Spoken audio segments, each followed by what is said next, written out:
Magandang araw! Welcome to Live by Vlogs!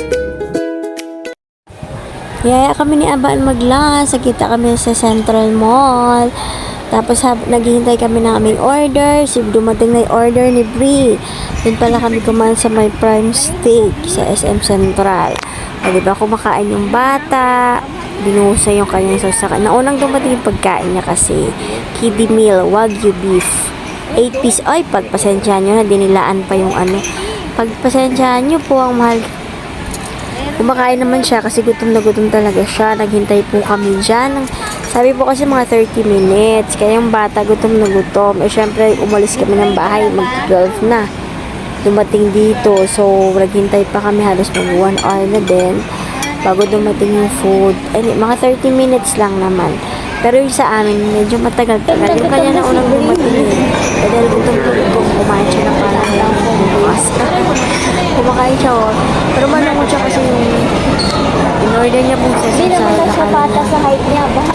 sa panlasa niya. Pag hindi siya ayaw niya, hindi pang bata yung panlasa nun. Ayaw niya yung lasa. So kami na lang kumain. Sinisipon daw siya, oh. Nagpunasa pa ng sipon.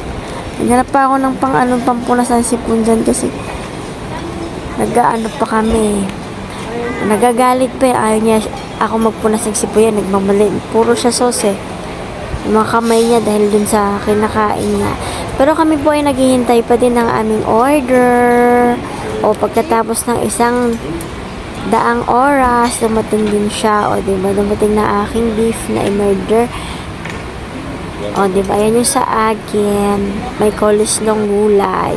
Pag kumain po kami, wala nang pansinan, wala nang chismisan. Hiwa-hiwa. Hirap pala maghiwa no, kapag gutom na gutom ka tapos kailangan pang hiwain.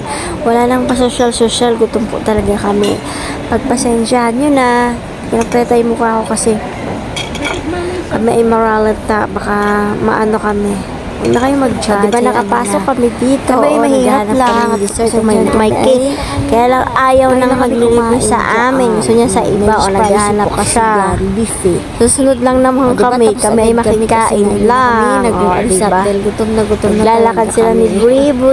At habang nag-ahintan kami ng big-out, nag-isip kami saan kami punta ng naghanap kami ng dessert. O, diba? Naghanap na kami ng dessert dyan. Naglalakad. Nag-window shopping na din kami. Naghanap kami saan maganda at bago sa paningin nila. Kasi nga kami ay nakikain yan. Ang mag-decide yung magbabayad syempre. O, diba? Holding hands sila. O, babawa kami hagdan.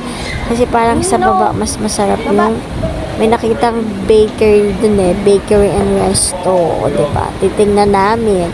Pero alam mo, feeling namin yan, busog na busog talaga kami. O, yung beef pala nakakabusog talaga. Ang bigat sa tiyan. Hindi na kami kumain pagdating namin sa bahay ng hapunan kasi parang busog na busog kami.